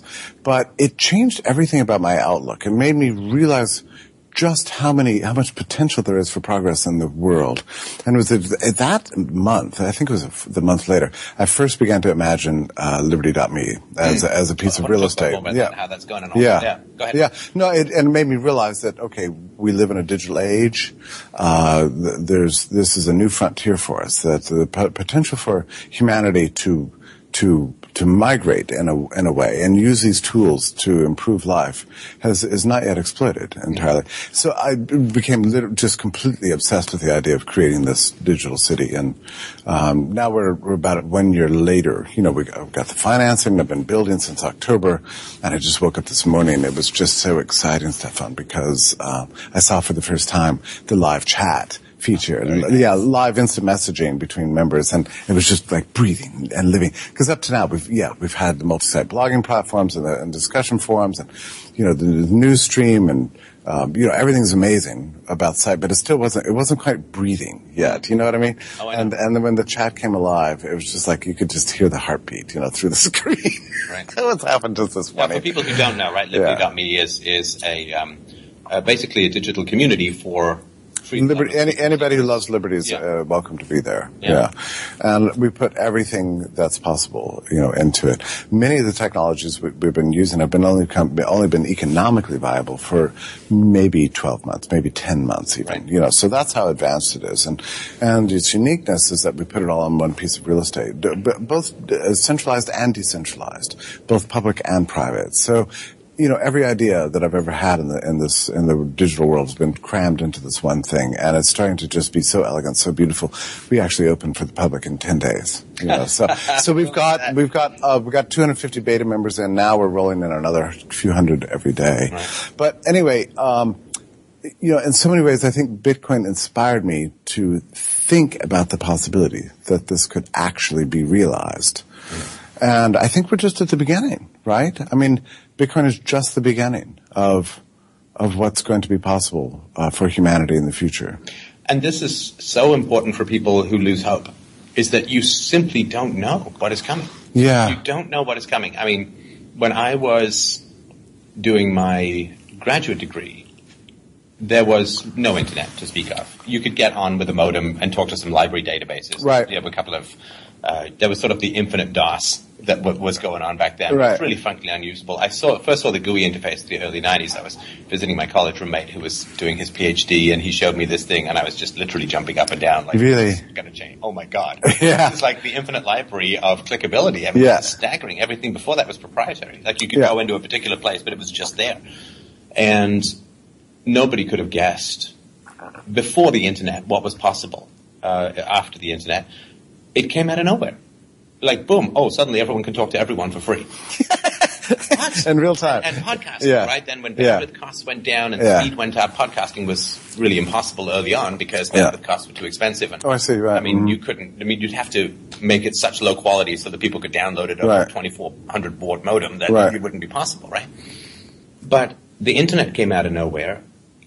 Bitcoin came out of nowhere. We It's don't true. know what the next We thing don't is know. that it's going to just completely blow historical paradigms out of the water. Yeah. Like, you can't lose hope, because that is to say that everyone is going to fail. That every opportunity, every possibility with the greatest communications and electronic technology the world has ever seen, That's right. nobody can come up with, like, digital currency, encrypted, open source, truly democratic with DRO or dispute resolution built in. Like, when I was first writing these articles way back in 2005, this was like a complete fantasy. You know, that you would have currency with this dispute resolution. Way back in 2005. Yeah, Right, I mean, yeah. and I don't have the technical chops to develop anything like Right. that. But then it's there, and we don't know tomorrow. Sometime No. maybe working on the next thing. And I Maybe think it's working really on up the to us to try to establish the cause and effect here. Like I was saying earlier, late 19th century, people were very confused. Why was all this progress happening? Is it because of private markets, or is it because of, public authority? But and even now there's confusion, but people need to get the message that the reason the app economy exists, the reason why your cell phone is an amazing knowledge generator, all human knowledge in my pocket, the reason we have Bitcoin is because of the unleashing of human knowledge within the sphere of exchange and trade and freedom and creativity. It has nothing to do with states. The states have held us back for a very long time. It's only now we're breaking free of them that we're starting to see human creativity just being put to the cause of human service. Yeah. And the ennoblement of the whole of humanity. And we need to understand that cause and effect. I mean, it's freedom that is the source of our flourishing. Yeah, and because I think I certainly do occasionally still struggle with how's it going to change? I mean, it's so big. The state is so Yeah. big. It's so monolithic. The entrenchment, the dependent classes, the vote buying. It's 1 out of 3 Americans now needs a license to practice their occupation. Oh, listen. And yeah. half of them are dependent on the state for significant. But then I remember that to lose hope is fundamentally an act of arrogance. It's saying that we can't win. And there's no possibility But you know what? But saying there's no possibility in the realm of human creativity is an impossible thing. It's right. And what's cool about our times, I just got back from Brazil. There is no Brazilian who doesn't understand the source of the problem. I mean, everybody in Brazil knows why their economy is not growing. Why the political system is totally corrupt. Why they're less prosperous than they need to be. And the answer is that this state is just living as a parasite on the people. I mean, there's nobody in Brazil who doesn't get this. Yeah. The key problem that they're facing is what to do about it. Right. But that, in a way, is progress. Because if you understand the source of the problem, then you can put your mind to work on finding creative solutions to it. But if you don't know the source of the problem, which, I mean, quite frankly, it wasn't true, in many parts of the world, even 50 years ago, people did not understand why we're getting poor. What's going on. People do understand that now. I don't care where you go in the world today. And I've been traveling a lot, as you have been. I mean, it's universal now. In Australia, they understand the source of the problem. In Brazil, they understand the source of the problem. In America, probably less so, but, we're getting there. But America is still propped up, right? I mean, so much debt, so much fiat currency is being pumped through the system that, asking America to give up status right now is like asking a gambler to leave a casino in the middle of a winning streak. All reality is suspended. He can't lose. He's high. He's, you have to, unfortunately, America and most of the West is still not able to listen to a moral argument, to reason. And whenever you have a bad habit, you either learn by reason or by bitter experience. And I think that's just why there is going to have to be some significant readjustment. And then when people have sufficient pain, they will change their behavior. But it's still, I mean, we're all making the case for it, and there's lots of people who are listening, but there are lots more people who are, doing the la la la, right? History will survive all this. It's just numbers and so on, right? Yeah. Reality has to, just smack you upside the head with a wet fish. Well, I take comfort in the popularity of your podcast, actually, and your videos that you, especially that which you've achieved over the last, year? Since mine came on board.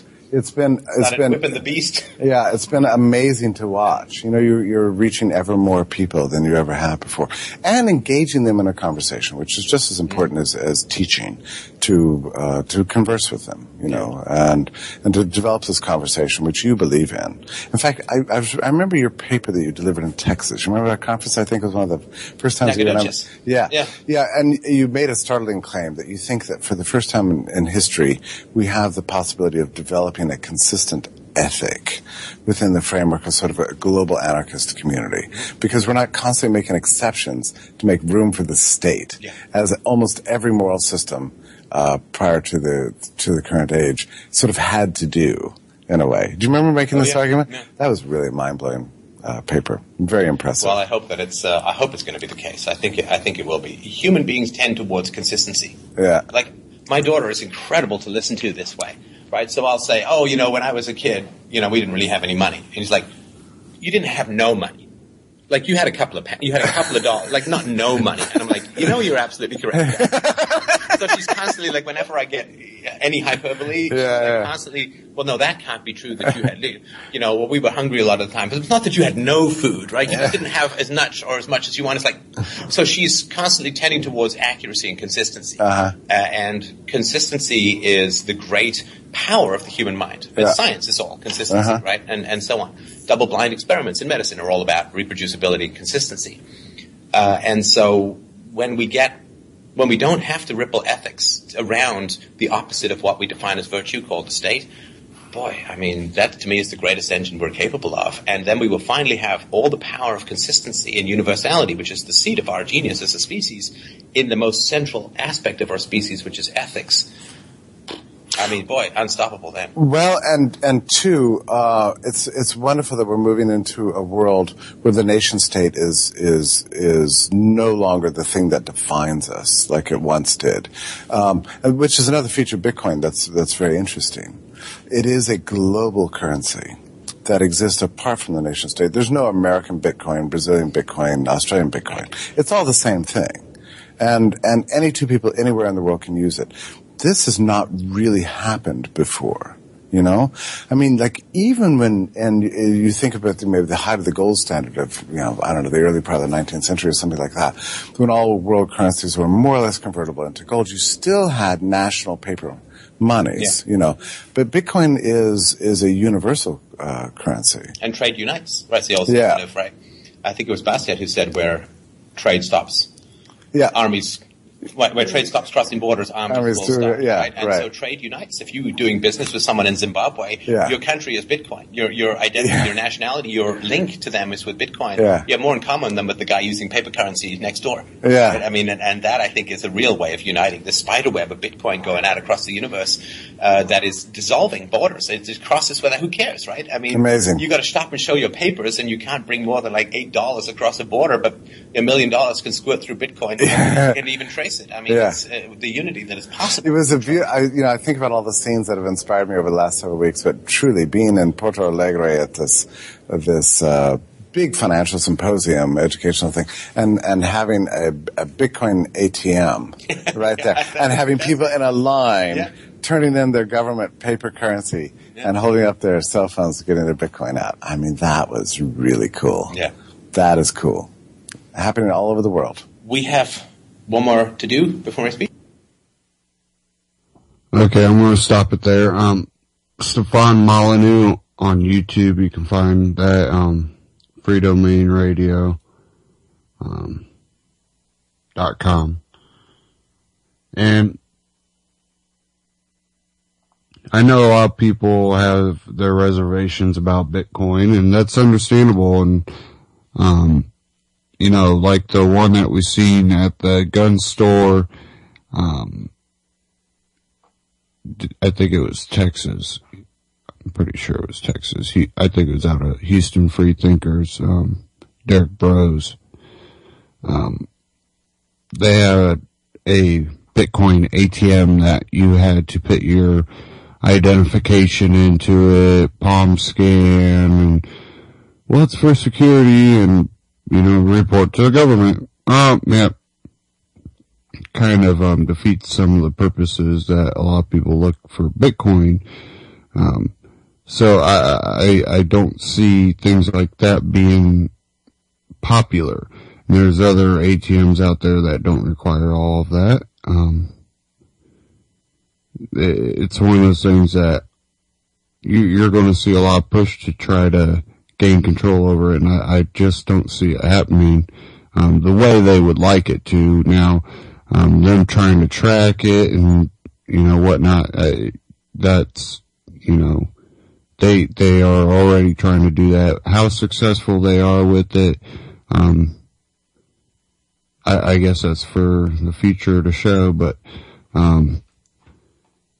it's one of those things that, again, if you don't want to be in Bitcoin, don't, but we do have to really look for alternatives.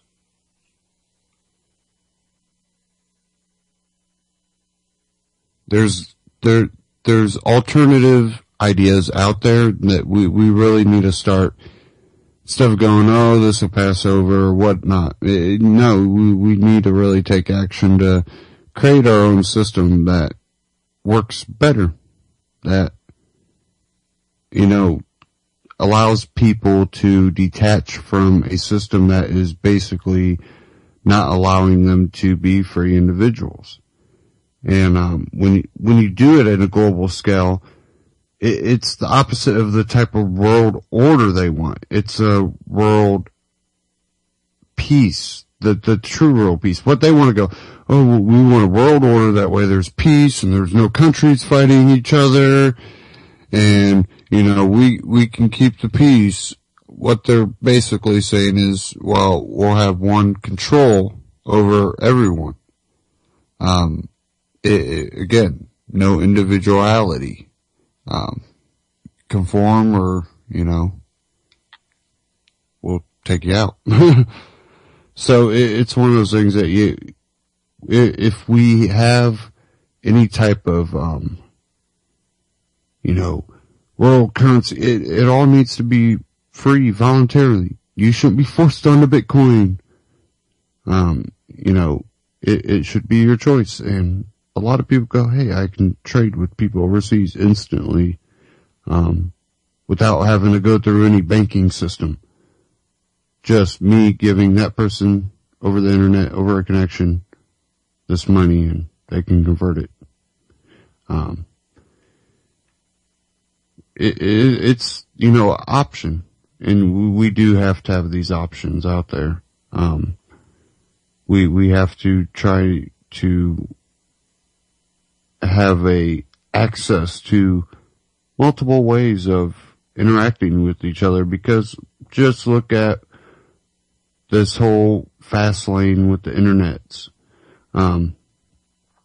They want control, and we constantly have to find our own avenues of free interaction with each other. We're not out there committing crimes, talking to each other, discussing ideas, thought crimes to them, because they don't want that free discussion to go, what are we doing fighting each other? We just want to be free individuals, not hurt anybody, and live our lives, and not, have people taking our money and forcing things upon us that we don't want. And you start going, what are we doing? It's like, we need to live free, and we shouldn't be forced to interact with people we don't want to interact with. We shouldn't be, forced into a healthcare system that a lot of people see more harmful than helpful. And what we should be seeing, we're seeing the complete opposite of. And that's what I think alarms a lot of people. But again, if you look at history, the death throes of an empire aren't something that just happen overnight. It's the deterioration of an empire that has grown too large and out of control. So there is time, and it's upon the people to really start really looking at their ideology and keeping that liberty alive.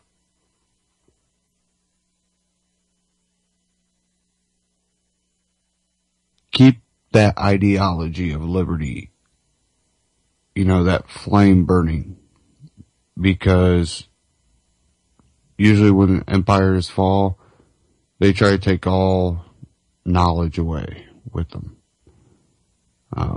And we just start back at square one and get right back to, where we are as an empire again. We really need to start making,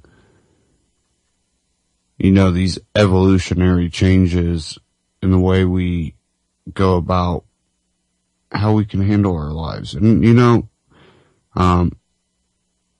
I'm sure Stefan and Jeffrey Tucker, they might see good in the Constitution, but I see at least an attempt at something different. But I think it also, it does kind of show the failure of a piece of paper to secure your rights. It's something that is yours and yours to defend. And that's not something that pieces of paper can give you or take away. That's something that everybody has to stand up for. And even if I disagree with someone, that doesn't mean I'm going to say, take their free speech away. They can go on the internet and, do their own broadcast or, go do their own thing. That's fine. That's what free speech is. And, there's just so much infighting, and it really gets tiring because a lot of times we say these things and then we see the infighting and it's like, why? Why attack each other?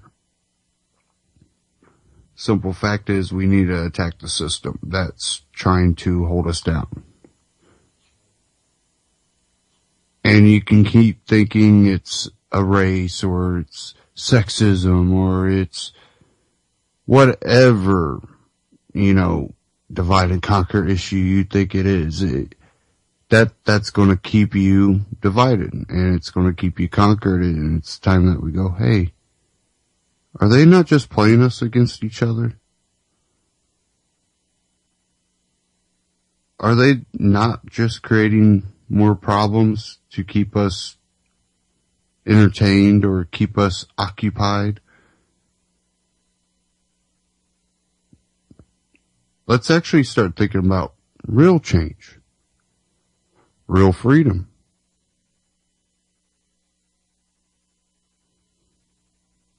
It's time that we do make these changes, and the first way you do that is just that simple change in your own life. Just being a good, respectful person, and the fighting is not going to help. That's just going to keep you divided. And it's kind of also one of those karma things. I think it always seems that when you see that happening, all you see is just a complete halt in any intelligent thought being put into the issue. The real issues at hand most of the time that aren't even being discussed because it's more about fighting each other. And a lot of times these people are pretty close on what they believe in. And it's the littlest things that can keep you divided if you allow it.